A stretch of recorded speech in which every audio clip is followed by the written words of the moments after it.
Bonjour, bienvenue au webinaire de présentation et de lancement. Je réponds en même temps aux questions que vous avez posées. Présentation et lancement de la campagne Choisir avec soin en gériatrie. Cette campagne est portée par la SFGG. Elle est mise en œuvre par le CECA dans le cadre de son CEPOM avec l'Agence régionale de santé Nouvelle-Aquitaine. Elle est en lien avec l'OMIDIT, France Asso Santé et le CRATB de Nouvelle-Aquitaine. Donc ce webinaire s'adresse aux professionnels de Nouvelle-Aquitaine. S'il y a des établissements qui sont hors région Nouvelle-Aquitaine, bien sûr, vous pouvez nous suivre, mais nous vous invitons après à vous rediriger vers votre structure régionale d'appui qui elle-même réalise un webinaire et conduit sans doute cette campagne. Donc nous vous informons que ce webinaire est enregistré et que le diaporama et le replay seront disponibles sur la chaîne YouTube du CECA et sur notre site web, ainsi que tous les documents ayant attrait à cette campagne et outils d'aide à vos bonnes pratiques.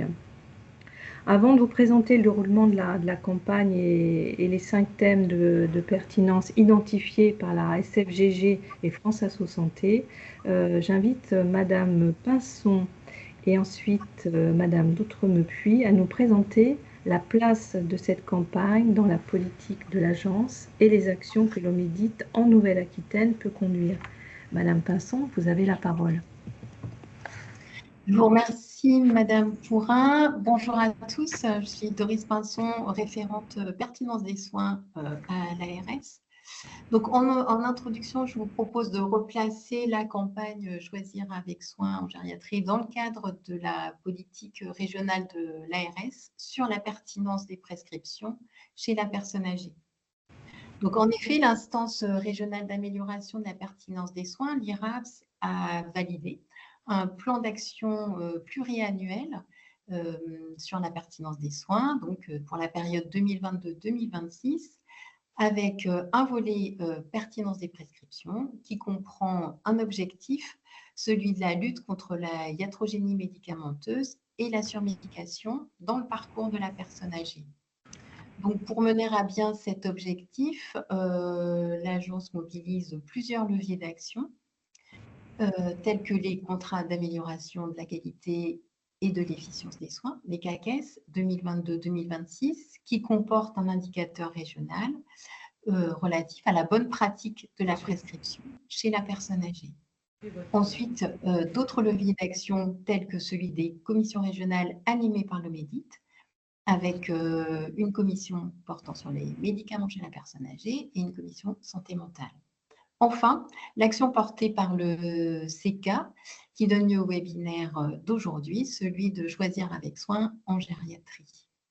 Je vais passer la parole à Marine Doutremepuis pour la présentation des actions régionales portées par le MEDIT.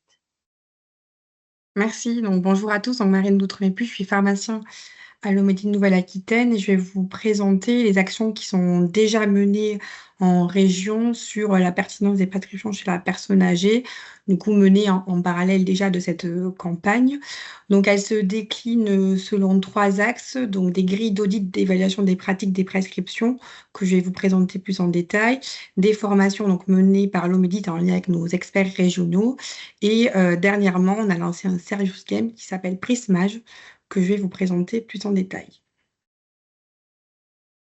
Donc, concernant les grilles d'audit, on avait réalisé donc 3 grilles donc sur 3 thématiques différentes. Donc, elles ont été construites en lien avec l'ARS, l'assurance maladie, les autres structures d'appui et nos experts régionaux. Donc, une première grille qui permet d'identifier les médicaments donc, potentiellement inappropriés chez la personne âgée, donc qui liste 39 situations.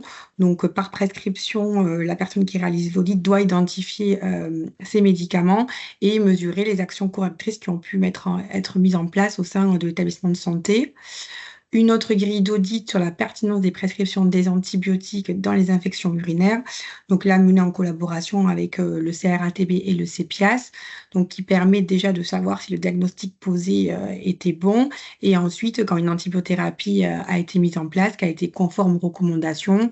On évalue également la posologie mise en place et si la réévaluation a été réalisée et tracée dans le dossier du patient. Et enfin, un dernier audit sur la pertinence des prescriptions des benzodiazépines. Donc là, qui concernait notamment les prescriptions en sortie d'hospitalisation. Et on évaluait donc du coup la coprescription, les durées de traitement et les modalités d'arrêt qui ont pu être menées. Donc, dans un premier lieu, en fait, ces 3 grilles, elles ont été mises en place, ça fait 2 ans qu'elles sont réalisées par les établissements qui sont ciblés par le contrat CAQES. Donc, c'est le contrat tripartite mené entre l'ARS, l'assurance maladie et le directeur d'établissement. Et on a ouvert la mise à disposition de ces grilles à tout professionnel souhaitant les réaliser, à la fois au milieu sanitaire, médico-social et aussi profession libérale. Donc, elles sont disponibles par mail, on vous les envoie et on vous les met à disposition par retour de mail. Diapositive suivante. Donc on met en place aussi des formations qui sont gratuites, donc réalisées là aussi avec nos experts. Donc ça fait plusieurs années. Donc on a une formation sur la pertinence des prescriptions chez la personne âgée. Donc elles sont co-animées avec un médecin gériatre et avec un pharmacien de l'équipe mobile gériatrie du CHU de Bordeaux. Donc c'est en présentiel. Et une formation sur le bon usage des antibiotiques. Donc là aussi menée avec le CRATB, donc le docteur Vincent Perel, médecin généraliste, et le docteur Duc Nguyen du service des maladies infectieuses. Et on les réalise également au niveau du CHU de Poitiers et de Limoges. Et on va aussi, avec les EMA nouvellement positionnés, les réaliser dans d'autres territoires. Donc ces formations, elles sont en présentiel sur une journée. Elles sont certifiées Qualiopi et on peut s'inscrire gratuitement donc via notre site internet. Les dates sont proposées au fil du temps. Et donc, dernier outil, donc notre Serious Game Prismage. Donc, Prismage pour prévention des risques liés à la trogénie médicamenteuse chez le sujet âgé, donc qui a été réalisé en collaboration avec l'Omédite Martinique. Donc, on a voulu sortir de nos formations en présentiel et mettre à disposition des professionnels un outil d'auto-formation en ligne. Donc, voilà, vous allez choisir votre avatar. Vous pourrez jouer en fonction de votre spécialité ou choisir d'autres fonctions, d'être un médecin hospitalier, un pharmacien hospitalier, une ITE, un médecin traitant ou un pharmacien d'officine. Et donc, vous allez naviguer dans le parcours de soins de votre patiente qui est Madame Gertrude Lachute et donc découvrir la chute liée à un contexte de iatrogénie, le lien ville-hôpital, gérer l'agitation, la douleur, tout ce qui fait partie donc de la prise en charge chez la personne âgée. Donc, il est disponible gratuitement sur notre site internet. Donc, je vous ai mis le lien de téléchargement et n'hésitez pas à aller voir notre notice technique parce qu'il faut dézipper un fichier. Donc, on a réalisé une notice et il y a aussi une vidéo de promotion et un flyer que vous pouvez diffuser et relayer aux professionnels. Merci.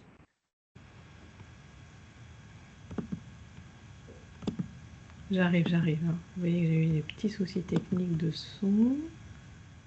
Je vous remets en plein écran. Voilà. Merci Marine. Donc, vous voyez, il y a certaines déjà informations qui seront en termes d'outils dans la boîte à outils régionale. Donc, choisir avec soin en gériatrie, cette campagne maintenant, donc en complémentarité des ressources et des démarches que viennent de nous présenter Madame Pinson et Marine d'Outremont-Puy. De quoi parle-t-on? En fait, choisir avec soin, c'est une campagne qui vise à aider les professionnels de la santé et les patients à engager un dialogue au sujet des examens et des traitements qui ne sont pas nécessaires et à faire un choix judicieux et efficace pour garantir des soins de qualité. C'est ce qu'on appelle donc cette notion de pertinence. Alors, ça peut être des pertinences des actes, des prescriptions ou des prises en charge. Donc là, nous sommes sur le champ de la pertinence des prescriptions. Et le message général que porte choisir avec soin, c'est plus n'est pas forcément n'est pas mieux. Alors, choisir avec soin, c'est l'histoire d'une mobilisation et d'un leadership des sociétés savantes et des patients. Tout est parti des professionnels eux-mêmes et des patients. C'était initialement développé aux États-Unis et maintenant déployé dans de nombreux pays. L'idée de ces cliniciens, c'était de ne pas réécrire les recommandations existantes, de choisir des thèmes consensuels entre eux, d'identifier des problèmes non pertinents fréquents, de cibler des pratiques susceptibles d'évoluer par un simple rappel, on est dans la simplicité et ce sont les grands principes donc des démarches Choisir avec soin. C'est la méthodologie Choisir avec soin qui a été reprise donc par différentes sociétés savantes. Alors en France, eh bien, la SFGG est la première société savante à avoir rédigé des propositions à partir des travaux canadiens et américains et de l'expérience de chacun des gériatres de la SFGG. Et c'est ainsi qu'en 2018, ils ont réalisé la première campagne d'évaluation avec certaines SRA en Bretagne et en Franche-Comté, qui sont le CAPS et l'Eureka. Donc c'est les prémices de ce premier recueil avec la SFGG sur la pertinence de prescription en gériatrie. Et donc vous voyez que maintenant, cette année, toutes les régions en verte sont les régions qui participent à cette campagne Choisir avec soin en gériatrie. Donc, là, vous voyez la composition des groupes de travail de la SFGG, la participation de France Asso Santé Nationale et de nos collègues du CAPS qui ont été moteurs dans ces relations. Et vous voyez que pour notre région, et ça me permet de présenter et d'introduire Benjamin Festou, Florent Guerville et Evelyne Guillou, qui sont gériatres. Donc Benjamin est gériatre sur le CHU de Limoges, Florent sur le CHU de Bordeaux et Evelyne sur le CHU de Poitiers. Et donc nous les remercions d'être avec nous aujourd'hui et ils vont tout à l'heure nous présenter les recommandations pour lesquelles ils ont travaillé sur certains groupes de travail.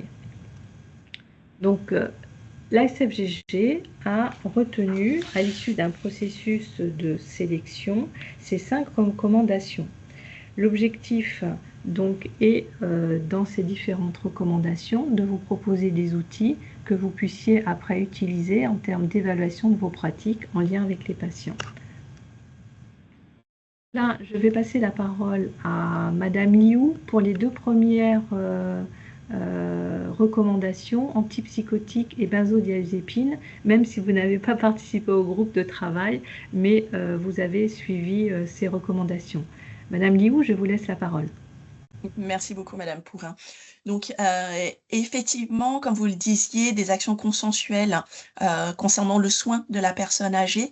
Et je tiens à préciser que ce champ d'action d'évaluation de la qualité des soins s'adresse aussi bien au secteur sanitaire qu'au secteur médico-social. Et je suis contente de voir qu'il y a de nombreux participants issus du monde de l'EHPAD parce que c'est là que sont nos vrais patients. N'oublions pas que les patients hospitalisés ne sont que la partie immergée de l'iceberg qui fait beaucoup parler d'elle, mais rapprochons-nous des patients de la vraie vie. Première action, concernant les antipsychotiques menés en chef de file par les neuroleptiques et Choisir avec soin France a décidé de cibler ces psychotiques et le cadre de leur prescription, notamment chez les personnes atteintes de troubles neurocognitifs majeurs. Donc c'est la nouvelle détermination pour les syndromes démentiels et il est proposé que ces antipsychotiques ne soient prescrits qu'en dernier recours et sur une période définie. Diapositive suivante, s'il vous plaît. Donc là, on vous propose un algorithme qui, en fait, est très simple, qui permet d'identifier la population cible des 75 ans et plus présentant des troubles neurocognitifs sévères. Et dans votre bassin de population, étudier, évaluer, vous allez regarder dans les prescriptions s'il y figure un traitement antipsychotique, quelle est son indication, si la prescription a été faite au sein de votre unité de soins ou de votre unité de vie, et si c'est le cas, de voir quels ont été les facteurs déclenchant cette prescription, s'il y avait la mise en place au préalable de mesures non pharmacologiques telles que le recommandent les sociétés savantes, et de savoir si une des prescriptions a d'ores et déjà été anticipée, à savoir la date d'une fin de prescription. Si jamais ce traitement n'a pas été instauré dans le cadre de l'unité de soins ou de l'unité de vie, la question sera de se poser par rapport à la déprescription, de savoir si elle a été envisagée et figurant dans les dossiers. Et comme vous le voyez, il s'agit d'une approche évaluative, non pas punitive, mais vraiment dans cette approche de rechercher l'anticipation de la déprescription, ce qui nous permet d'arriver aux indicateurs calculés, qui seront des indicateurs de qualité.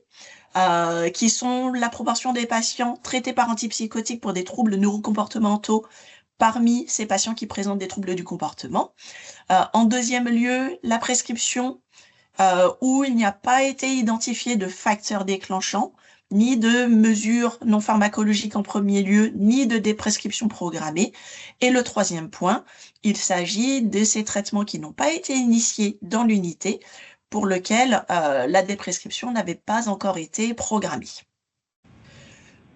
Deuxième champ d'action proposé par Choisir avec soin France, à nouveau un traitement psychotique, bien évidemment les benzodiazépines, vous savez à quel point c'est un problème de prescription en France et notamment chez les personnes âgées sur les effets néfastes qui peuvent en découler.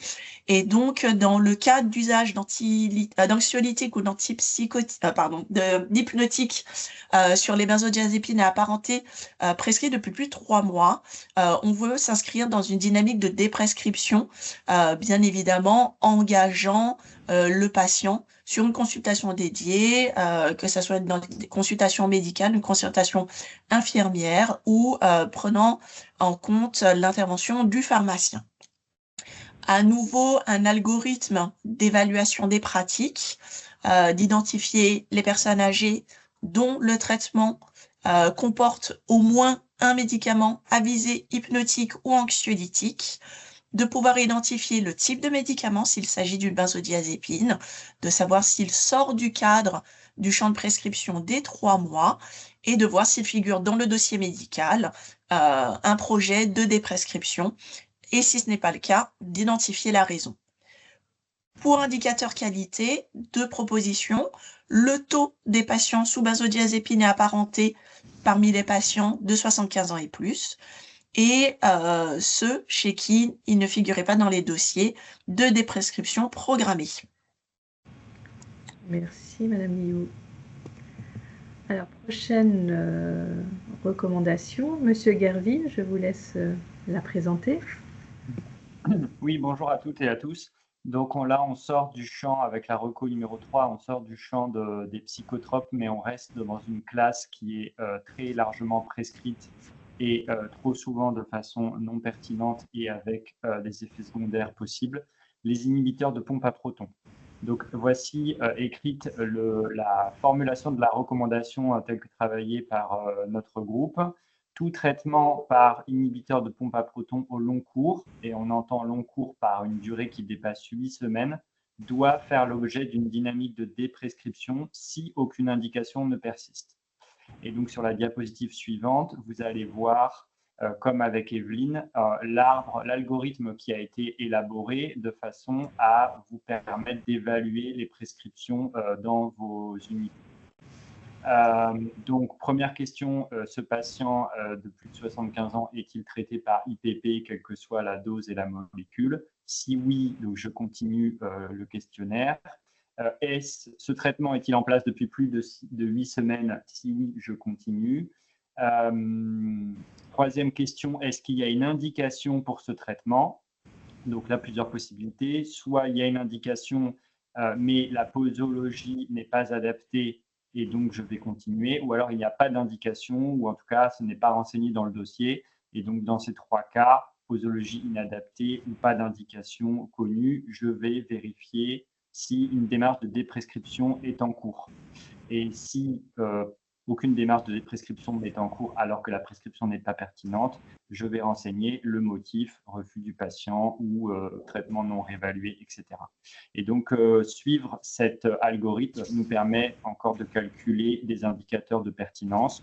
Le taux de patient qui est traité au long cours sans indication ou le taux de patient traité au long cours avec une posologie inadaptée. La somme de 1 plus 2 égale le 3, le taux de prescription non pertinente et le taux de déprescription envisagé parmi les prescriptions non pertinentes. Et puis j'ajoute, pour finir, avant de passer la parole pour la reco 4, que le groupe de travail a aussi élaboré une fiche synthétique basée sur les recommandations déjà diffusées par les sociétés savantes et les OMEDIT, qui résume les indications des IPP et les posologies recommandées de façon à à évaluer la pertinence de la prescription et puis ensuite à engager l'action d'amélioration. Voilà, j'ai terminé. Merci. Alors, cette nouvelle recommandation, 4e recommandation, je vous laisse la parole. Ouais, c'est pour moi. Merci Madame Pourrin. Oui. Donc plutôt, on quitte un peu le champ médicamenteux là pour s'attaquer plutôt à l'examen complémentaire. Donc on rappelle que s'il n'y a pas de symptômes cliniques urinaires, il n'y a en théorie pas d'indication à faire une analyse d'urine et encore moins un traitement antibiotique. Toujours un peu compliqué vu l'atypicité des symptômes des patients, mais il n'empêche qu'on a souvent des examens beaucoup trop prescrits et dont on ne sait pas quoi faire, essentiellement avec les polonisations. Donc c'est pour ça qu'on s'intégrait dans cette démarche. Si on peut passer au diagramme. Voilà. Donc ça concerne tout le monde, hein, l'EHPAD, le MCO, le SSR.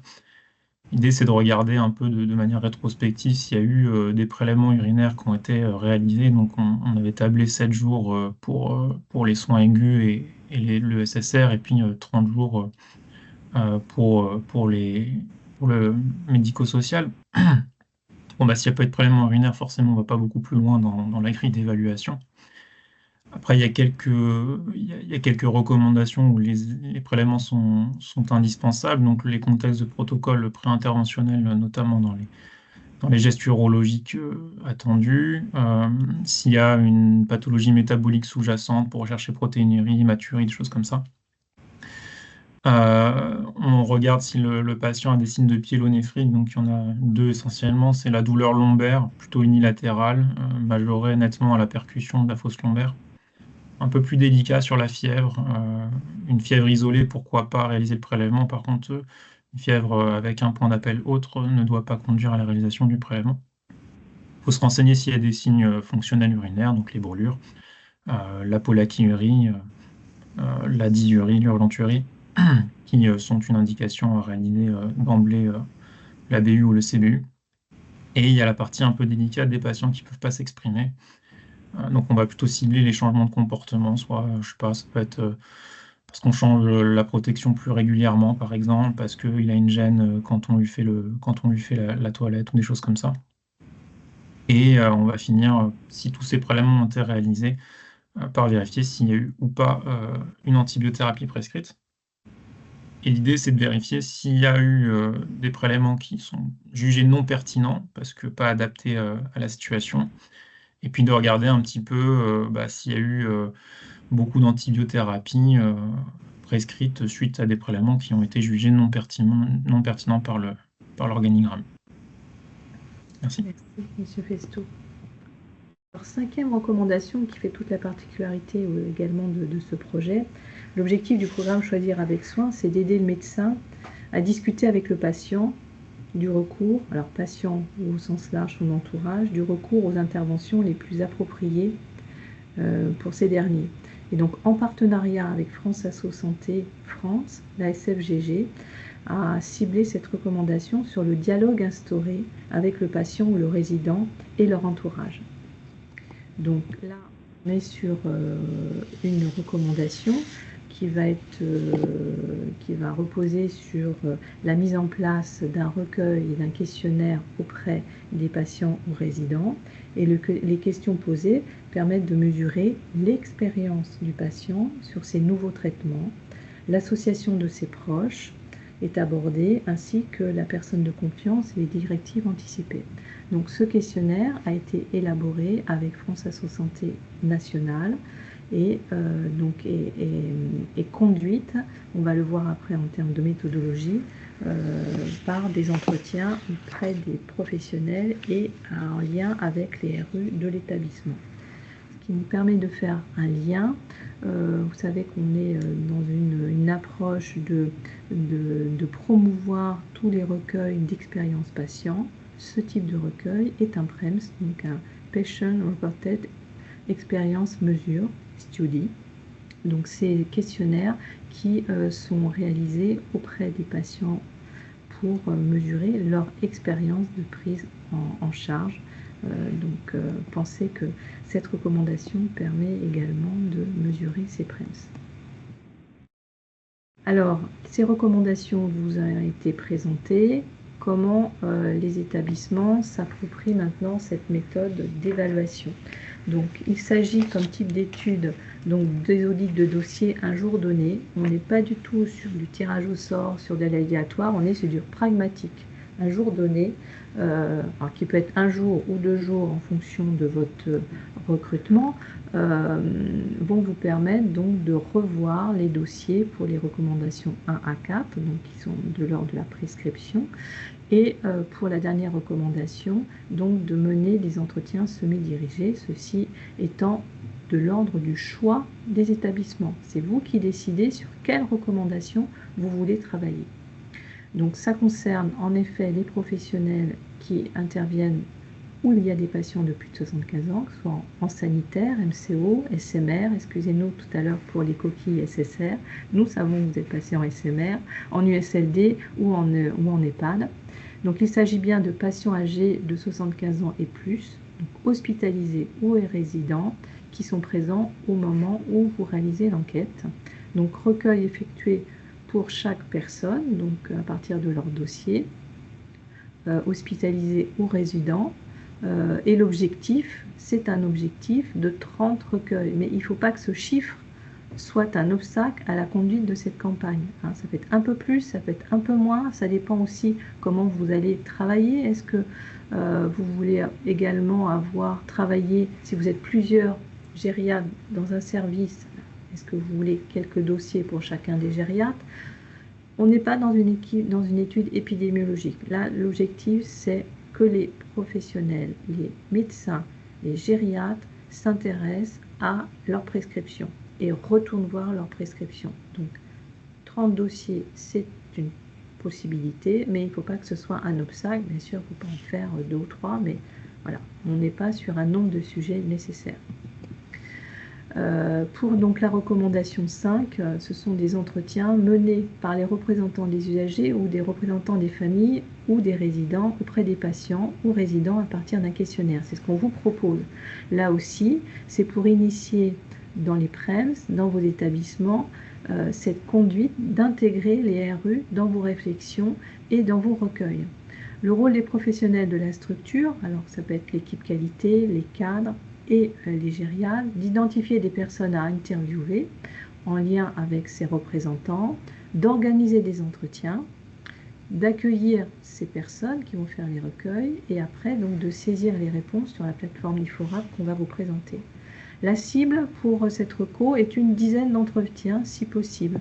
Là aussi, ça peut être un petit peu moins, ça peut être un petit peu plus. Vous voyez ce que vous souhaitez faire ou pouvez faire.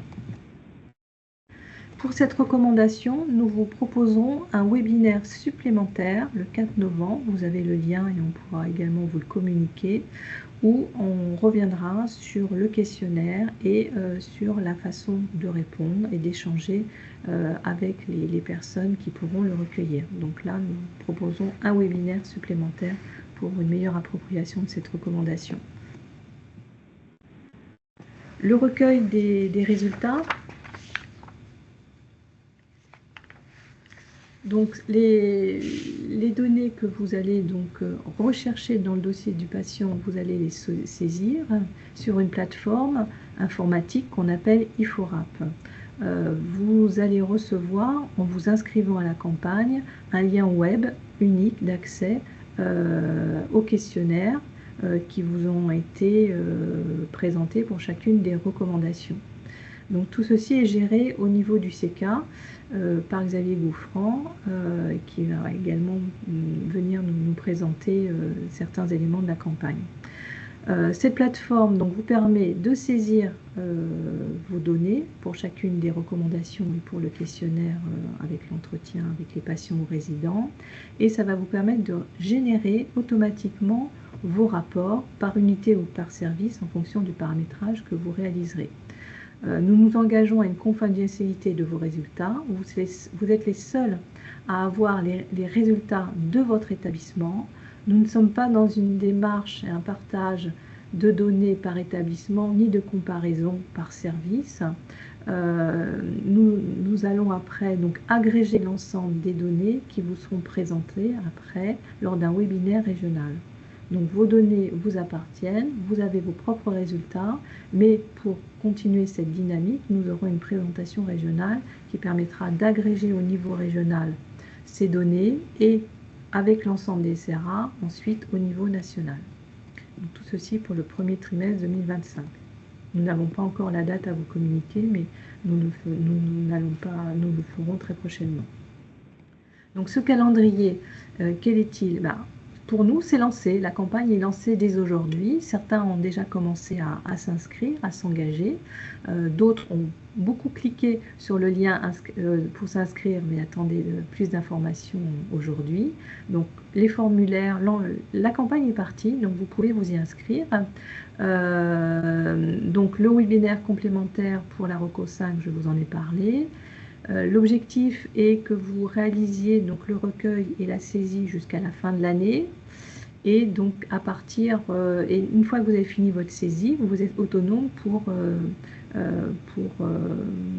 avoir vos propres résultats par établissement ou par structure.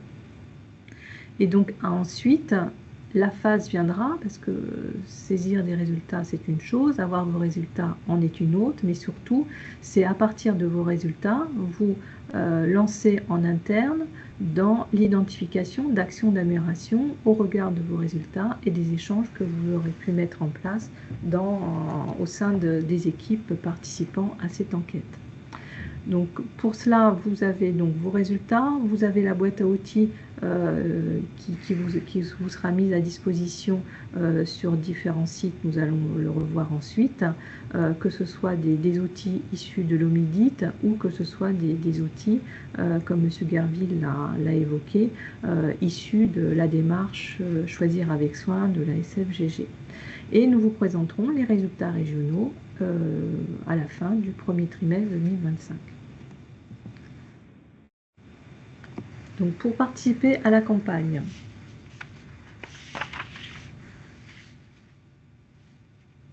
Xavier, vous vouliez présenter ces diapos peut-être? Donc bonjour à tous. Effectivement, là, on vous a présenté toute la campagne, tous les outils. Maintenant, si vous voulez vous inscrire, eh bien, on va vous expliquer maintenant ce qu'il faut faire. Donc en amont, il faut que vous définissiez un périmètre pour cette étude. Donc ça peut être au niveau de différents services, ça peut être au niveau de l'établissement pour certaines structures qui sont potentiellement plus petites. Et il va falloir déterminer quelles recommandations, si on vous en a présenté 5, vous voulez faire. Donc toutes, une seule, 2, 3, ça c'est vous qui allez décider. Dans l'idéal, toutes, évidemment.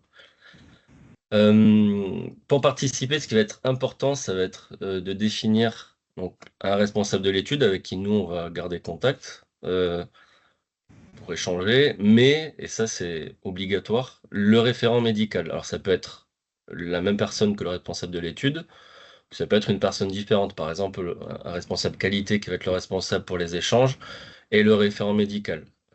Pourquoi il faut ce référent? Vu qu'on doit aller dans les dossiers des personnes, tout le monde ne peut pas le faire. Il faut donc que ce soit un référent médical. Et vous avez aussi la possibilité d'ajouter un référent pharmacien à cette enquête-là. Donc ça, vous pouvez les décider en amont, puis vous les renseignez ensuite. Via, comme c'est écrit sur la diapositive, la fiche d'engagement. Donc c'est un lien qu'on a déjà envoyé peut-être pour une partie d'entre vous ou qu'on vous retransmettra pour les autres, qui vous permet de remplir ces différents champs. Et ensuite, nous, on les reçoit et ce qui est expliqué encore une fois sur cette diapositive, derrière, on reprend la main, on vous crée un compte utilisateur sur la plateforme IFORAP. Alors ça fait un peu nébuleux pour le moment, mais je vais la présenter ensuite. On vous ouvrira la campagne pour que vous puissiez faire les saisies sur cette plateforme. Donc nous ensuite on reste en appui si vous avez des soucis d'utilisation ou des questions méthodologiques sur les différentes recommandations. Et ensuite, alors là c'est plus vraiment la plateforme IFORAP, mais comme l'a indiqué Catherine Pourrin, à la fin on va agréger les résultats pour faire un rapport régional. Vous allez pouvoir générer vos résultats avec vos différents indicateurs qui ont été explicités dans la présentation des recos, mais nous on va tout agréger et sortir un résultat régional. Voilà. Donc là, cette diapositive, c'était pour appuyer le fait que c'est obligatoire qui est le référent médical. Donc pour le moment, on a eu quelques inscriptions quand même, mais à chaque fois, il a été correctement renseigné. Donc ça, c'est un extrait de ce formulaire de participation, d'inscription à la campagne. Il est relativement simple. En fait, vous mettez votre établissement, c'est des questions de signalétique pour garder, pour avoir vos informations, nom, prénom, le mail pour garder contact, les fonctions pour vérifier que c'est bien un médecin, on a au moins un médecin référent ou un pharmacien quand il est rempli. Donc il y a des petits champs oui/non qui permettent de déterminer si le référent de la campagne est le référent médical. Bon, peu importe. En tous les cas, ça apparaît, les bons champs vont apparaître en fonction de vos réponses pour que vous remplissiez tout ça. Donc ça, c'est la première page. Il va falloir absolument ce référent médical. Et sur la suivante, j'ai pas mis les captures d'écran, mais c'est là où vous allez décider si vous le faites au niveau du service, pour quel service. Et sur chacun des services, vous renseignerez. Vous cliquez, en fait, c'est des choix multiples, les différentes recommandations que vous voulez pour chaque service. Voilà. Donc c'est relativement rapide. Et ça, ce lien, on va vous le transmettre à la fin. Il est sur le diaporama, sur les diapositives, mais on va vous le renvoyer. Et la diapositive suivante. Voilà, donc là, c'est la plateforme en elle-même. Donc elle est accessible via via un lien internet, pardon. Donc il faut Internet pour pouvoir y accéder. Vous allez avoir un identifiant, un mot de passe, ça je vous l'enverrai quand vous aurez créé votre compte, vous le recevrez. Et vous aurez, donc on le voit sur la gauche, l'outil est vraiment simple, vous allez avoir deux écrans sur lesquels vous allez naviguer. L'écran à gauche, c'est l'écran principal, vous avez la liste des outils. Donc là, si vous avez choisi tous les outils, vous les aurez tous. Là dans l'exemple, il n'y en a que 4 par exemple. Enfin, il y en a un cinquième mais qui est le formulaire d'engagement que vous n'aurez pas. Donc en fonction des recos que vous aurez choisis, vous aurez accès à ces outils-là. Une fois que vous cliquez, vous avez les mesures pour cet outil. Donc soit vous avez fait au niveau établissement, vous n'avez qu'une mesure à faire qui sera pour la campagne concernée, donc c'est l'écran à droite, analyse des mesures. Soit si par exemple pour l'outil antipsychotique, vous avez inscrit un service A, un service B, vous allez avoir deux mesures, une pour le service A, une pour le service B. Voilà. Donc après, si vous avez 5 services, vous aurez 5 mesures, etc. L'outil mesure sur la droite, donc lui, qu'est-ce qu'il permet? Donc il permet de vérifier que c'est ce qu'on appelle entité, ça va être le service ou l'établissement, le nom de votre établissement, l'outil en question pour pas être perdu, et le nom de la mesure. Donc campagne IFORAP, ça c'est moi qui vous le mettrai par défaut, je vous la créerai la mesure. Les documents, donc ça va être, on va vous mettre par exemple les questionnaires papier, les protocoles, des documents qui peuvent aider les boîtes à outils, on vous les remettra ici. Donc vous les aurez sur notre site internet, mais vous les aurez aussi ici, on centralise au maximum. Ensuite, vous avez une autre partie qui est pour la saisie. Je vais rapidement parce que comme vous avez jamais vu, des fois on peut être perdu, mais grosso modo, vous allez pouvoir faire de la saisie. Donc vous avez un bouton ajouter saisie, vous cliquez, les algorithmes que vous avez vus ont été informatisés et comme ça vous avez simplement à suivre. Donc vous les remplissez en ligne ou vous pouvez générer un QR code, c'est pas forcément intéressant pour vous. Pour cette partie saisie, alors il va y avoir deux façons de faire, je pense, en pratique. Ça va être les personnes qui auront peut-être un PC portable ou la tablette ou le compte connecté, dans le cas si le référent de la campagne est le médecin, il ouvre ses dossiers, puis il remplit à la volée, on va dire, les différentes informations. Maintenant, dans les documents, vous aurez les versions PDF papier, donc vous pouvez très bien remplir sur le papier, puis ensuite, soit vous le faites plus tard sur votre poste dans le bureau, soit finalement les questionnaires, c'est une autre personne qui les remplit, elle passera par ce lien-là, puis après, elle ressaisira le papier. C'est un peu les deux modes de fonctionnement qu'on a. Ou alors, si vous êtes deux ou trois à saisir parce que vous avez beaucoup de services, vous pouvez aussi générer ce lien et le transmettre aux différentes personnes qui doivent remplir. Ça va tout centraliser à cet endroit-là, dans cette base de données, puis vous vérifiez si c'est bien rempli. Donc ça, c'est la partie saisie. Dans la partie action, donc vous pouvez obtenir ce fameux lien de saisie que vous pouvez diffuser. Vous allez avoir la possibilité de télécharger la base de données, en fait, tous vos résultats. Donc c'est le bouton du milieu qui ressemble à une base de données en iconographie. Le format, c'est un format CSV Excel classique. Une ligne, c'est égal à une saisie. Puis vous allez avoir les différentes colonnes pour chaque question. Donc ça, c'est si vous voulez refaire d'autres traitements par la suite, les garder, vous pouvez très bien le faire comme ça. Vous pourrez les consulter. Donc c'est une visualisation de ces données-là. C'est assez classique. On ne va pas revenir là-dessus. Vous pouvez les supprimer, etc. Et la partie, je pense, qui intéresse beaucoup, c'est Bon, la partie saisie, évidemment, puisque tout est informatisé, on n'a pas à le refaire, mais la partie rapport. Donc là, vous cliquez sur un outil, ça va générer un rapport qui est préconstruit avec les indicateurs et ce genre et d'autres informations à l'intérieur, mais c'est une version PDF. Donc vous cliquez, c'est généré et vous pouvez le cliquer tous les jours si vous avez envie. C'est vous qui décidez quand vous le cliquez en fait, et ça vous génère un rapport. Donc voilà la plateforme, à quoi elle va servir, c'est vous vous connectez, vous choisissez l'outil, vous saisissez et vous générez le rapport. Si vous avez des soucis d'utilisation, vous revenez vers le CK, donc en l'occurrence vers moi, vous aurez mon mail. On vous donnera aussi un mail générique parce qu'on est deux sur cette plateforme, pour le cas où je suis pas disponible à ce moment-là, qu'on puisse quand même prendre votre demande et que ça traîne pas longtemps. On est assez réactif. J'ai pas précisé, mais pour toutes ces données-là, comme il y a des données médicales, etc., personnelles, on a pris un serveur spécifique, puisqu'avant on était stocké sur un serveur déjà sécurisé, mais on a dû prendre un niveau au-dessus, donc c'est ce que vous voyez en haut à droite, le HDS, donc c'est des hébergements spécifiques pour les données de santé, donc très sécurisés. Pour le traitement des données, on respecte la MR004. Bon, c'est des noms barbares, mais c'est pour dire que c'est des méthodologies pour traiter ces données-là. On respecte ces procédures, comme il y a des données sensibles. Et la RGPD, évidemment, on s'y plie comme tout le monde. Voilà, vous avez compris que Xavier s'y pliait et qu'il adore le RGPD. Merci Xavier Tout à fait. pour votre Merci. contact pour la plateforme IFORAP. Merci beaucoup. Alors, les modalités de participation. Je pense qu'on l'a donc évoqué. Donc cette campagne que nous vous présentons aujourd'hui avec les outils et les liens sont pour la Nouvelle-Aquitaine, donc sur un champ sanitaire et médico-social, hein, comme Madame Liu l'a dit dès le début, et c'est très intéressant que le médico-social puisse être associé à ces campagnes-là. Donc les personnes de plus de 75 ans. Le formulaire d'engagement, il est ouvert.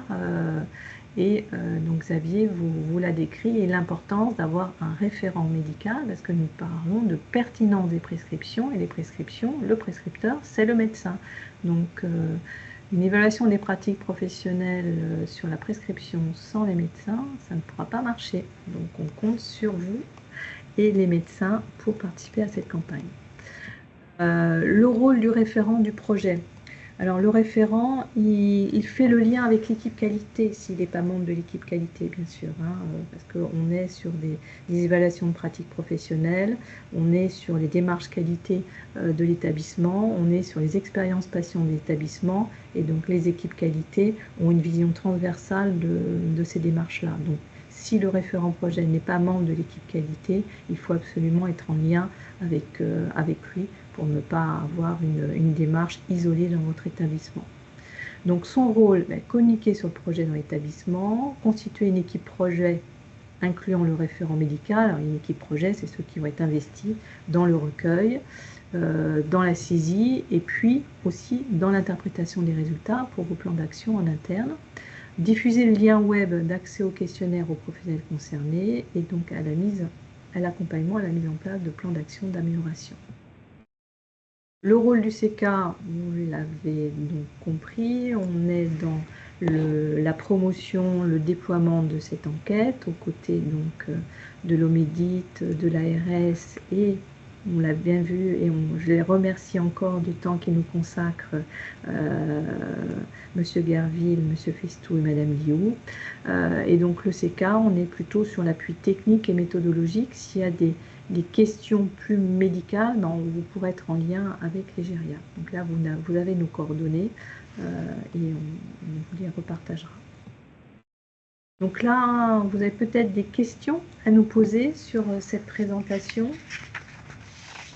Anne, est-ce que tu peux regarder s'il y a eu des questions dans le chat ou gérer cette partie-là en termes de main levée, parce que, ou alors je l'ai... Attendez, là, je peux le mettre comme ça, parce que je ne vous... Oui, et en fait, il y a une question pour le moment. Oui. Alors, vous pouvez poser les questions que vous souhaitez, soit dans l'onglet Q&R, soit dans Conversation. Normalement, ça apparaît en haut de votre écran. Donc là, j'ai une question. Pourrait-on avoir accès à ces EPP en ligne en permanence en dehors de cette campagne. Oui, je ne l'ai pas précisé ça, mais effectivement, l'intérêt de cette plateforme, vous avez la mesure campagne que je vais créer. Après, techniquement, ça je laisserai Catherine le préciser, mais l'intérêt de ça, c'est que vous pouvez refaire des mesures. Après, vous créez la mesure et vous pouvez les refaire et régénérer les rapports. Alors, il y aura juste pas le rapport régional et toute la dynamique là qu'il y a actuellement avec des réunions de présentation, les échanges avec tout le monde. Mais après, l'outil, une fois qu'il est informatisé, et c'est tout l'intérêt. On peut les laisser. Après, on va voir ce qui a été décidé concernant cet outil-là. Là, Catherine pourra peut-être le préciser. Oui, on a bien vu, et puis avec mes collègues Gériades, c'est une campagne SFGG. Hein. Donc c'est quand même la campagne SFGG qui est porteur de ce projet, qui lance cette dynamique maintenant. Donc vous avez tout intérêt, et on le voit de façon générale dans les campagnes de mesures qu'on fait, cette dynamique régionale, cette implication en même moment d'un ensemble d'établissements fait que c'est souvent intéressant. On a après, c'est des campagnes à la marge, quelques établissements qui participent, mais c'est très peu. Quand il n'y a pas cette dynamique régionale, c'est vrai que l'engagement est moins important, mais je laisse mes autres collègues gériatres ou l'ARS ou Marine compléter si elles le souhaitent. Ils le souhaitent. Oui. Du coup, Monsieur Festou. Oui, alors après, le réutiliser en dehors de la campagne, oui, c'est faisable. Après, ce sont des campagnes qui ont vocation à être renouvelées régulièrement aussi, parce que derrière, on est censé en ressortir des recommandations et donc réévaluer si les pratiques ont été réajustées d'une année sur l'autre. Moi, j'ai juste plusieurs remarques. Déjà, vous pouvez remercier tout le monde parce que franchement, c'est un gros travail d'organisation. C'est pas facile de nous avoir et tous ensemble. Donc, merci à tous ceux qui ont organisé. Merci à ceux qui sont là aussi d'avoir fait l'effort de se connecter pour en entendre parler.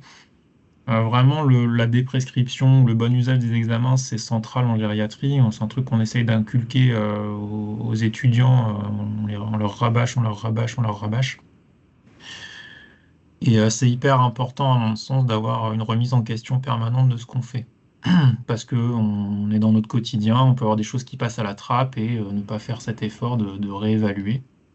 Donc c'est hyper important de participer et de voir un petit peu où on en est. Et j'invite aussi les participants à transmettre l'info à leurs collègues s'ils ont des gens qui n'ont pas pu se connecter ou qui n'ont pas entendu parler, parce que c'est pas toujours évident de communiquer à tout le monde.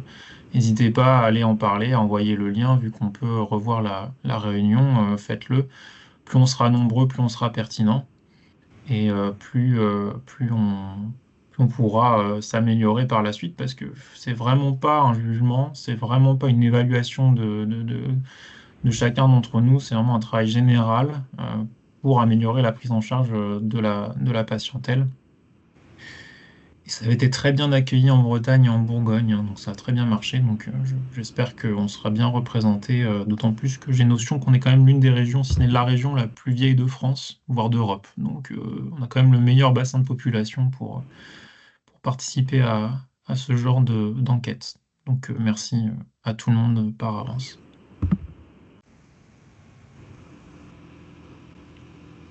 Madame Pinson, peut-être avant, oui, parce que j'ai d'autres questions, mais je laisse Madame Pinson. Non, c'était juste en complément de ce que vous venez de dire, Monsieur Festou et Madame Pourin, c'était de dire que voilà, l'agence souhaitait s'inscrire aussi dans la durée de cette action et pouvoir la renouveler, parce qu'effectivement, si on fait ça une seule année, voilà, il faut aussi une pérennité dans l'action. Donc voilà, l'agence est favorable à cela. Ok. Une autre question peut-être, on nous demande s'il faut l'accord du médecin traitant en EHPAD.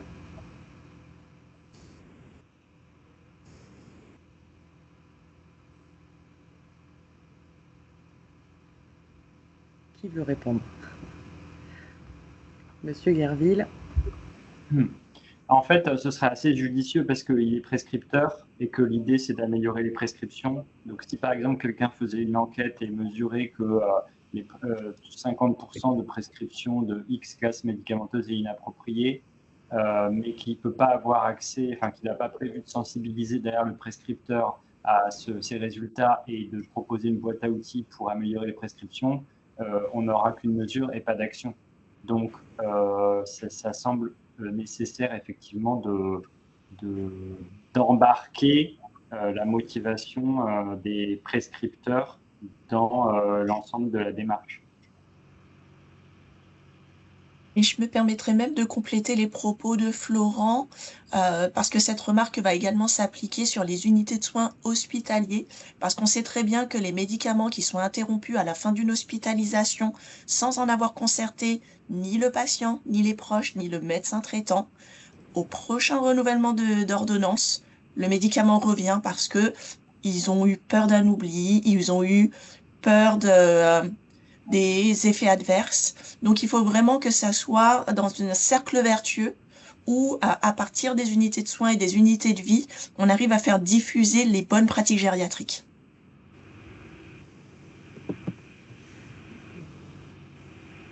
Donc, dans l'équipe projet, pensez aux médecins généralistes, prescripteurs dans les EHPAD.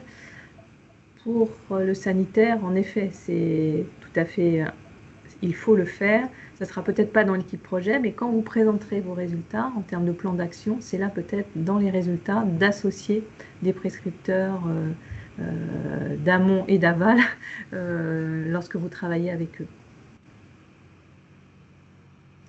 Est-ce qu'il y a d'autres questions, Anne? Oui, j'ai une question sur les usagers. Nos usagers sont très dynamiques, mais il ne sera pas possible de les mobiliser davantage. Quelles sont les alternatives?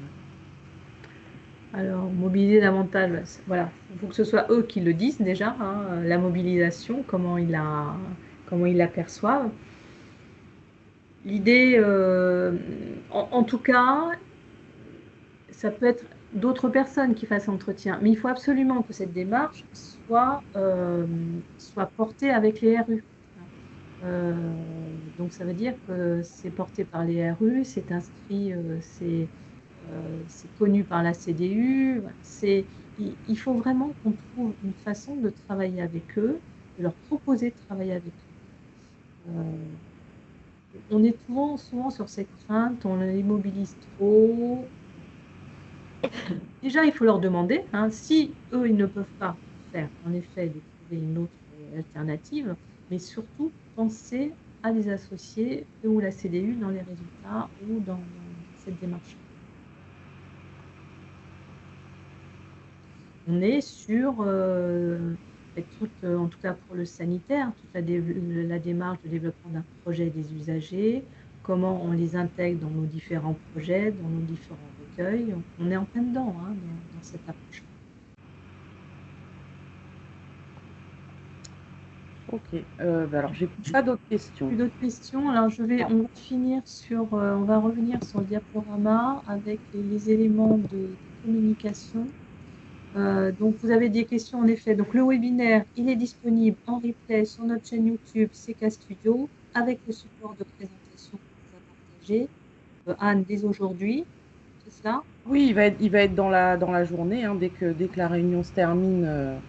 Voilà, le temps pour moi de mettre en ligne, mais dans la journée.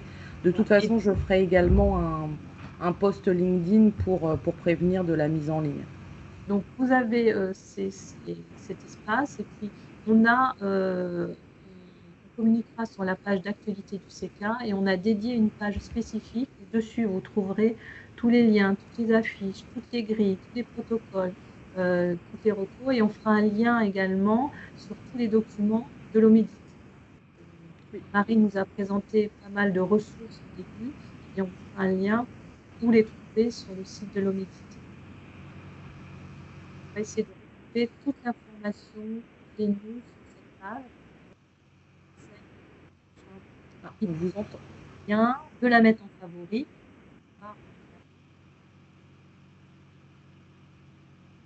Je pense que vous avez un problème de micro, Catherine. On ne vous entend pas. Non. Ah. Bon. Là, on vous entend, mais on ne vous entendait plus. Ah, maintenant je passe en diaporama alors. Là vous m'entendez? Oui, là c'est bon. Bon. Je reprends alors ou... Non, bah là, c'était juste la dernière partie sur la page actualité, sur la page IFORAP, avec toutes les informations qui sont mises en ligne, tous les liens vers l'Omédit, voilà, toutes les ressources disponibles sont mises en ligne. Et voilà, de vous inviter à mettre cette page en favori, ça vous permet de la consulter régulièrement. Et ça sera également sur la plateforme IFORAP. Vous voyez différents endroits où vous pourrez trouver les informations. Les éléments que nous voulions vous partager aujourd'hui. Y a-t-il encore des questions? Non, c'est ce que j'étais en train de regarder, il n'y en a pas. Non. Écoutez, un grand merci à tous les intervenants, à vous participants, puis on espère qu'on vous a donné envie de participer à cette campagne et nous respectons les horaires de chacun. 11h29, nous avons pu, de façon étonnante, présenter l'ensemble de ces diapos en intervenant tous ensemble. Un grand merci pour votre participation et à très bientôt en espérant vous retrouver dans la liste des établissements engagés pour ce recueil de mesure de la pertinence des prescriptions chez la personne âgée de plus de 75 ans en Nouvelle-Aquitaine pendant une hospitalisation sanitaire ou en EHPAD. À très bientôt. Au revoir. Merci. Au revoir. Au revoir.